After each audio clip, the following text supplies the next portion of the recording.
Everyone's been anxiously waiting for Tony Mitchell updates. Well, seems we finally have some. Locked On Bama, your daily podcast on the Alabama Crimson Tide. Part of the Locked On Podcast Network, your team every day.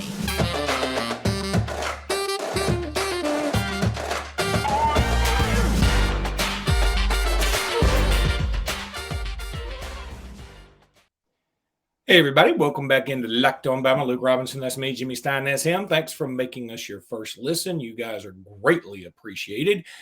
Jimmy, one thing that's everybody's been waiting for is a Tony Mitchell update. It seems we have one. Now, there are still a lot of things left to clear up, but give us the latest on Tony Mitchell as of this momento.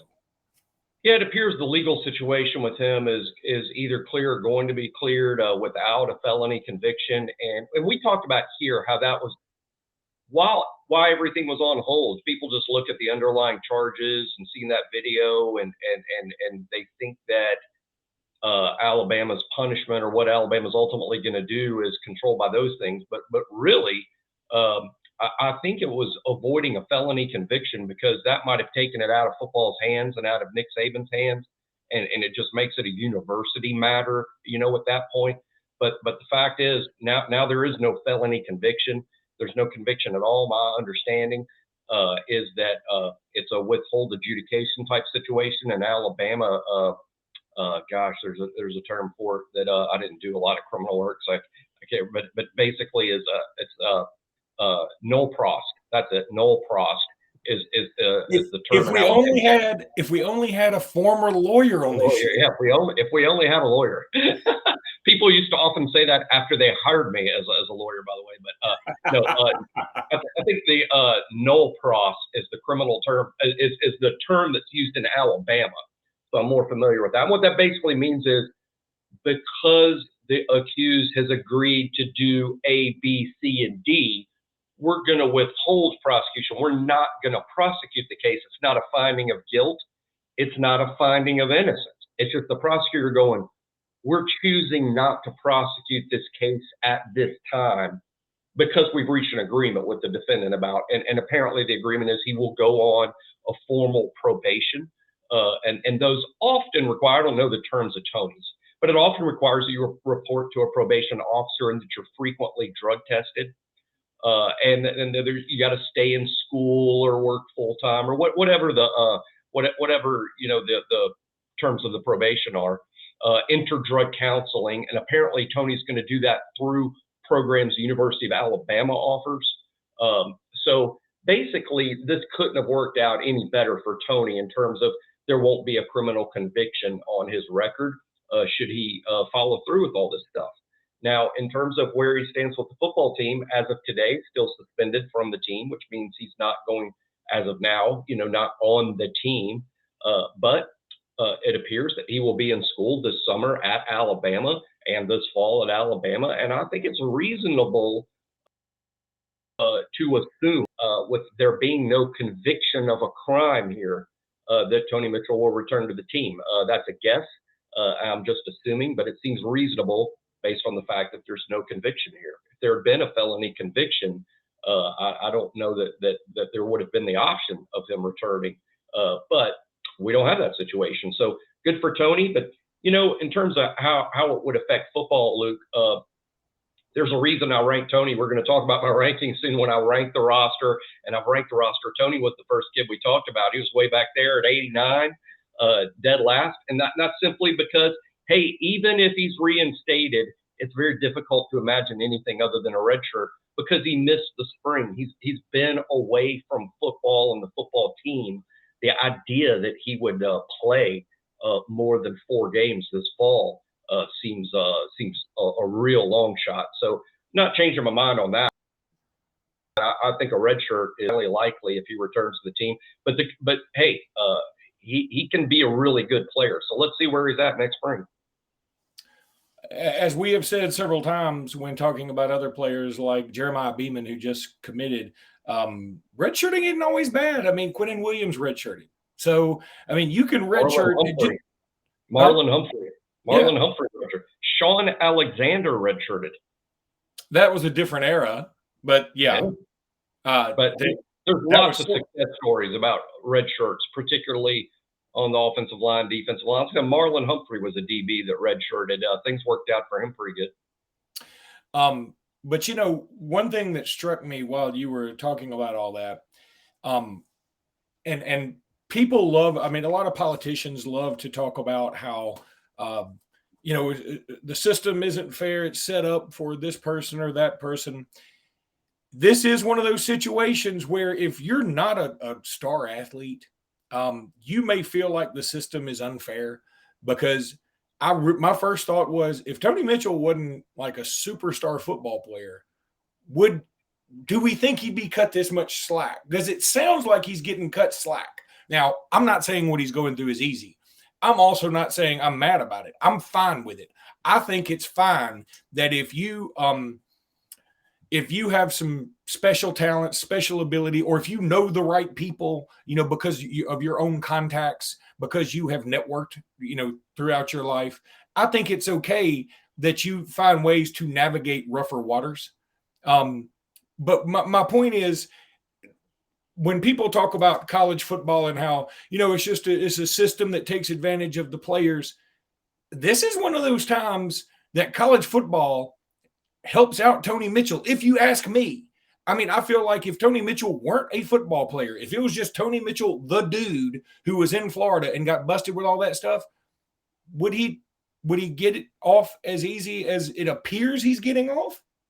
That's a great question. I'm not going to say the answer to that is no. I do think that the judge and DA are more likely to come to an agreement, knowing that, hey, he almost lost his football career. I think he's highly unlikely to be a repeat offender, which is what they're really should be concerned about, particularly for someone Tony's age. Like, what can we do to stop this behavior or change this behavior? And he has things in place that will be very helpful in changing his behaviors. But a couple things to point out with the legal process that would apply to anyone. Again, I'm sort of going by some media reports that I've read, and nothing that I've done to investigate this. But Tony's co-defendant apparently he didn't show up to the preliminary hearing. He didn't show up to enter a plea. He's just gone. So it's extremely easy at this point for Tony and his lawyer to point the finger and say, see, he's the bad guy. Like I said from the start, he's not even cooperating with the legal process, and there's another arrest warrant for him. He's not being cooperative. So I'm not the bad guy here. He is. And that makes for a good defense. And now the law can focus on who the real bad guy is here. So I think whether Tony was a football player or not, that's a major factor in all this, is the non-cooperation from the other defendant. And so I think that's one thing. Secondly, my experience, which is very little with the criminal defense system as a lawyer, is the law can be very, particularly for first-time young offenders, that's not a violent crime. The law gives people, because again, the goal is to, okay, what can we do to make sure he's not back here and is a repeat customer? That's what we're trying to stop. That's fair. Yeah. And I think this is the quintessential second chance type situation, particularly with someone who's been repentant, apologized, took responsibility. And so I'm not going to deny that Tony got favorable treatment for being an athlete, because that's a reasonable take for sure. But I would say that my experience with the legal system, I'm not personally convinced that's the case. I think it might be a factor. I hear what you're saying, and I think you're right. And I think in a perfect world, I think most people would be like, yeah, everybody should be held to the same standard. But I think you should also take I've always said this, that if you're, let's say somebody causes an accident that injures a pitcher, baseball pitcher who's a Major League Baseball pitcher, and let's say he's a righty. If you injure his left arm, I don't think it's as bad as if you injure his right arm. And the point I'm trying to get to is, like, Tony Mitchell has a lot more to lose than the average Joe here. So if you punish him the same way you'd punish anybody else, then you're actually punishing him more if he's contrite. If he's contrite. Now, if Tony Mitchell comes up there and is like, I didn't do nothing and I ain't repentant for nothing and forget all y'all, then okay, throw the book at him. I'm fine with that. But it feels like he's at least trying to do the right things in the process as best he can when something like this happens. When you're caught in something like this, and look, it doesn't look good. He was going 172,000 miles an hour, and he had a bunch of drugs and money in the car. So there's not much. It's not like he can just show up to court and everybody goes, man, that took a lot of guts for you to show up to court.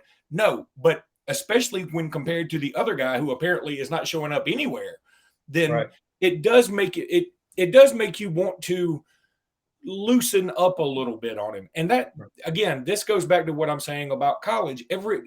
All the the folks who are all pro, the kids shouldn't even have to be in college. The college system takes advantage of them. I just look at it like, hey, there are little things that are associated with college that can help you in life if you just roll with it. Don't fight it every step of the way. Tony Mitchell, very fortunate that he's a big name, and because people know, okay, he probably does have a future in pro football.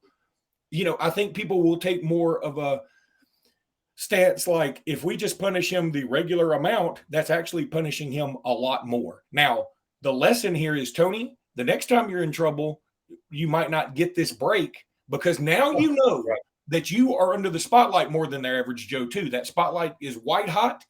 It also shines brightly on you to make you a star, but it works both ways.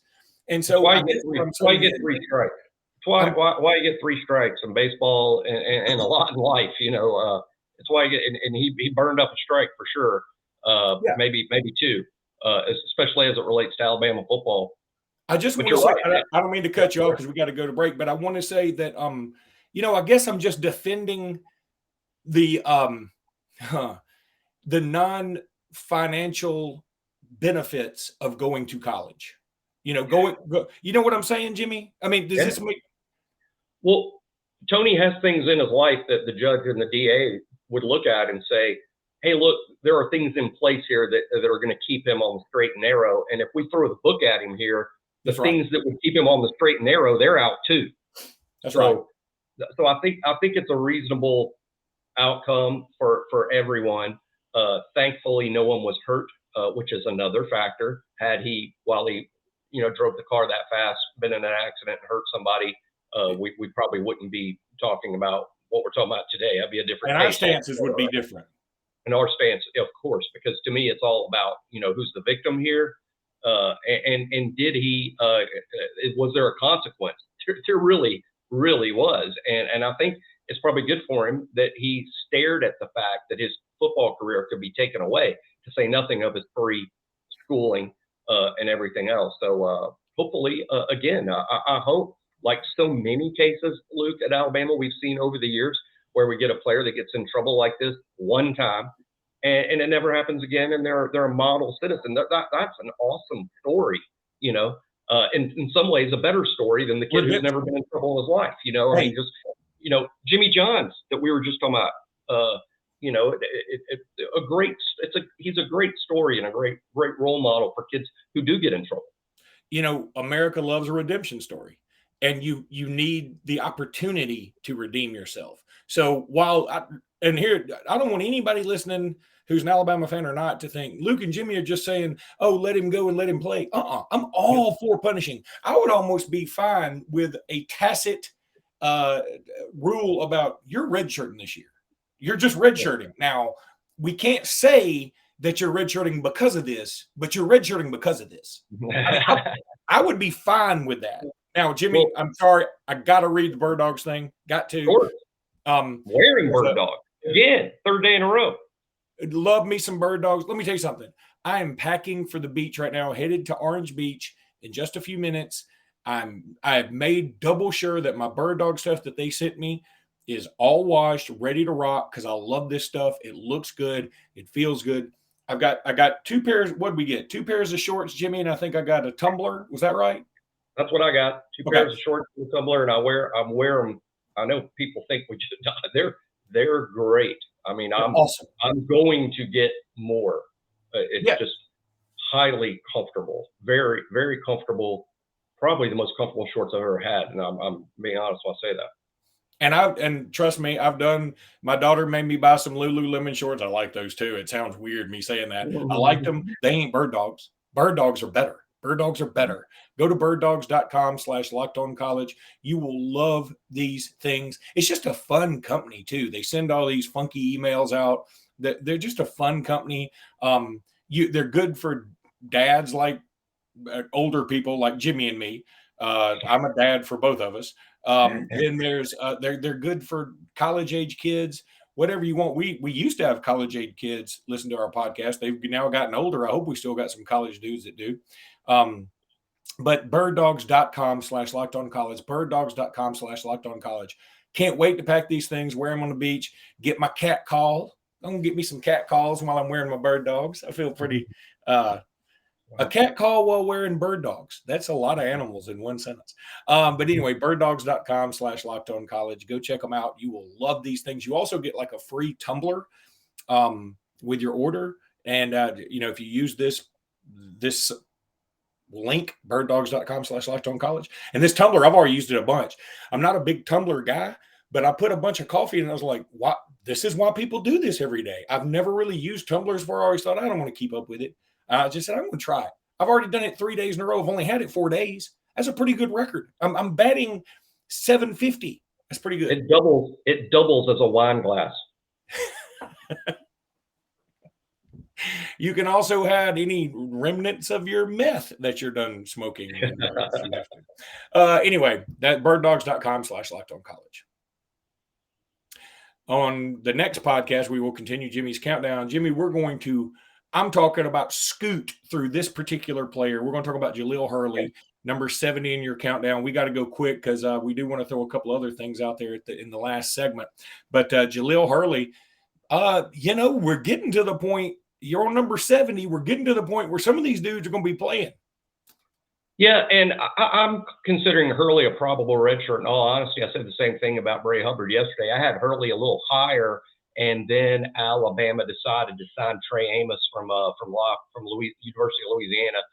When they did that, I think that sort of pushed Hurley to the probable redshirt. I think had Alabama not signed Amos, there was a good chance Hurley was going to play. He had a good spring. I wouldn't necessarily say it was super buzzy, but there was buzz. He did do well. I thought he looked pretty good at A-Day. I watched him on A-Day and then on the replay. I thought Hurley looked good. I think future positions really interesting with him. Is he going to remain at corner? Is he going to move to safety? I'm thinking long-term, actually, a great spot for him might be the nickel corner spot where he can really use some of his length and physicality. Hurley's was a five-star by some services when he committed. I do think he's got a big-time future at Alabama. I'm really excited about him.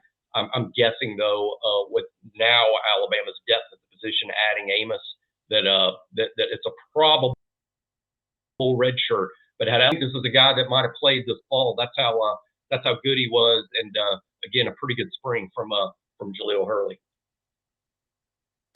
Yeah, and I like him a lot. I think, I was using Luke Robinson's information at the bottom of your little rant there instead of yours? Did you notice?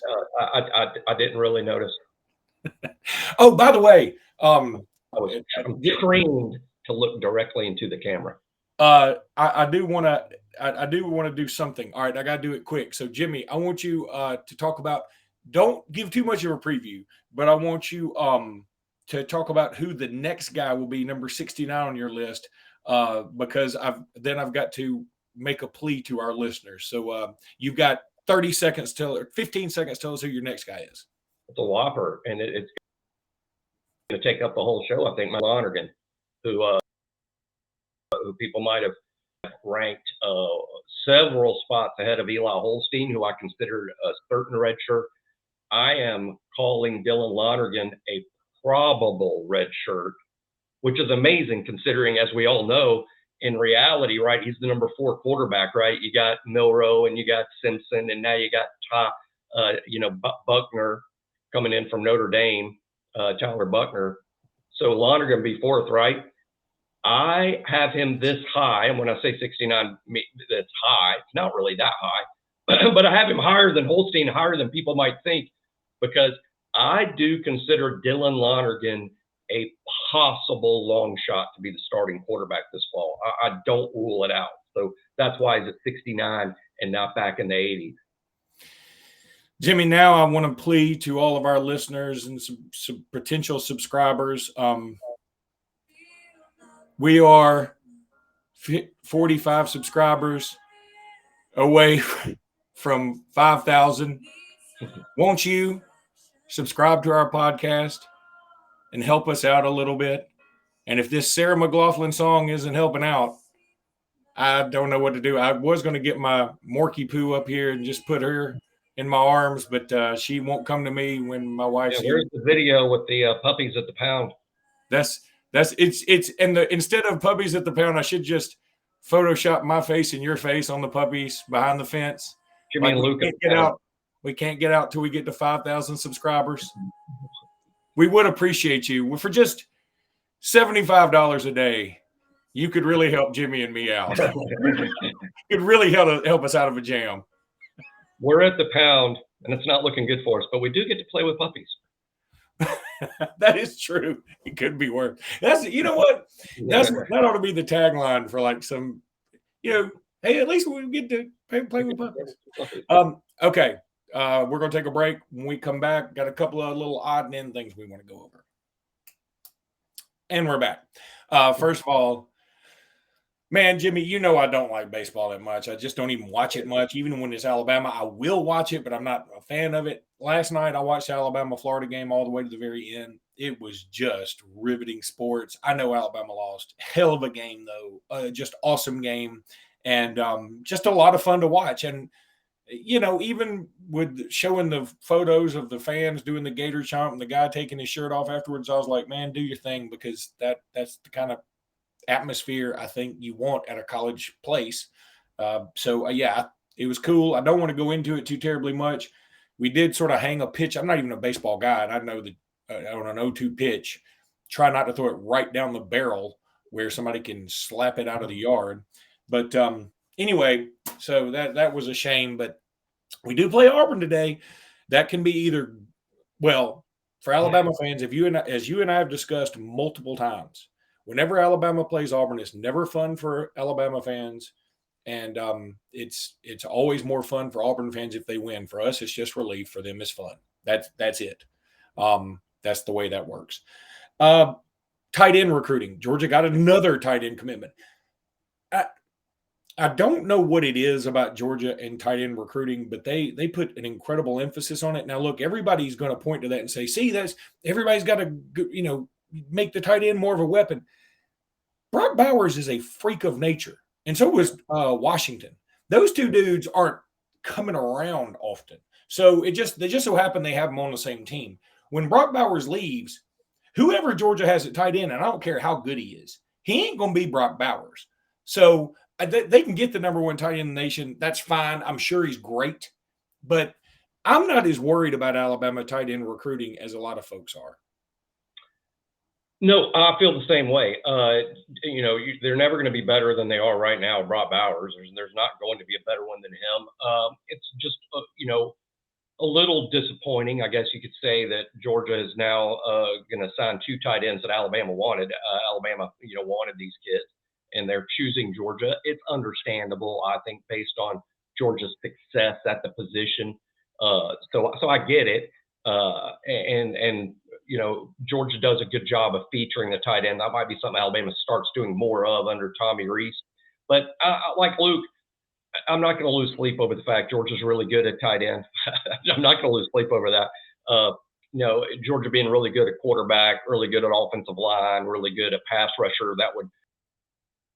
That's worth tight end. But all is not lost. I think Alabama has an excellent shot at a tight end from Carrollton, Georgia, named Caleb Odom. Georgia's not going to take any more tight ends. That's two, so they're out of room. And Caleb Odom is a guy that is good enough to be a take to Georgia. But, they've already got their two guys that they focused on. Odom could now end up at Alabama, even though he's the 4th-rated tight end per on three, the 4th-rated tight end in the country. I like him a ton. He's actually at 6'6", got a better frame than the 2 Georgia kids, that are committed to them. 6'6", 215. He's got to add some weight. This is a receiver playing tight end, but he's going to grow and become a tight end. I'm not comparing him to O.J. Howard just yet, but like O.J., showed up about 220 and then was built into, as you know, an NFL first-round pick at tight end.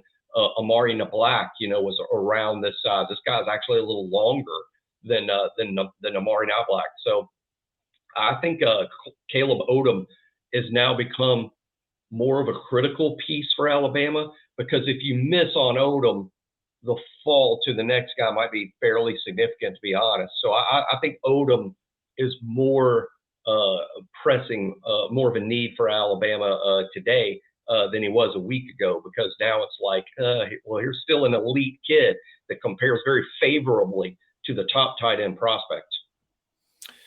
Yeah, tight end is just one of those positions I think Alabama fans and college football fans in general have always been fascinated with. Like, if we just had a tight end.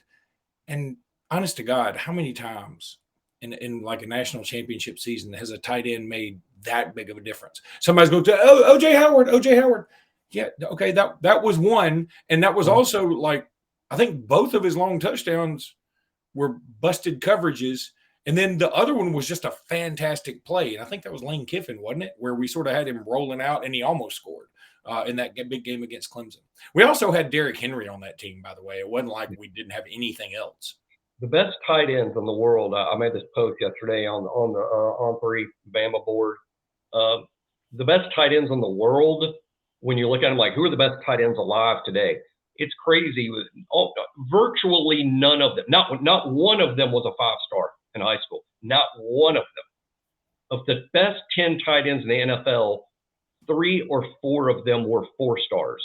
And the highest recruited one is Mark Andrews, who signed with Oklahoma, and now is with the Ravens. But Travis Kelce went to Cincinnati. Dallas Goedert went to South Dakota. 2 of them went to Iowa. Dawson Knox for the Buffalo Bills, top 10 tight end in the NFL. He was back at Ole Miss when he showed up. Yeah, that was what I was going to ask. How many of them started out at a different position too? Like started out at wide receiver, or started like Antonio Gates, where basketball players are like, I've outgrown basketball, so I got to do something. Mark Andrews was also a high school wide receiver that grew into a tight end. So tight end is kind of an exception to the rule. Hey, I'm real big on finding and signing as many 5-stars as you can. That needs to be the goal. Sign the best, freakiest prospects, as many of them as you can. But tight end seems to be an exception. Most of the tight ends that develop into truly big-time dudes, they tend to be 2 and 3 stars that just develop into that over time, not these freaky athletes who dominate positions like wide receiver, pass rusher, DB. Most of those guys were 5-star freaks. But at tight end, I don't know about. I've always thought, well, I'm not going to say always. For the last few years, I've thought tight end is overvalued, and now running backs are undervalued. Like, I agree with that 100,000,000%. People just think, oh, running backs just growing trees, go get you one, and all these tight ends are just, there's these freaks of nature and tight end out there, and you got to go get them. They're not as many as you think, because here's the other thing. If you're a freak of nature that has a tight end frame, you're probably going to play defensive end where you make more money, or probably going to try and learn to play left tackle where you can make more money. Well, from someone who follows recruiting like I do, look, just put yourself in the position of a high school coach. Okay, you're a high school coach, not a college coach. Okay? You get what you get. Whatever kids are enrolled at your school, that's what you get. Let's say one of your kids is 6'4", and he's got pretty good hands, and he's a tough kid. Are you playing him at tight end? No, you're just not doing it. No. So, all right, that's going to do it for today's podcast. Thank you guys so much. Please do follow the advice of Sarah McLaughlin and subscribe to our podcast. Could you hear the McLaughlin music? I hope. I heard it. That's why I made my very popular puppies at the pound joke. Those always kill. People love a humane society joke. Anywho, that's going to do it for today. We'll be back soon. And until then, roll tide, everybody. Roll Tide.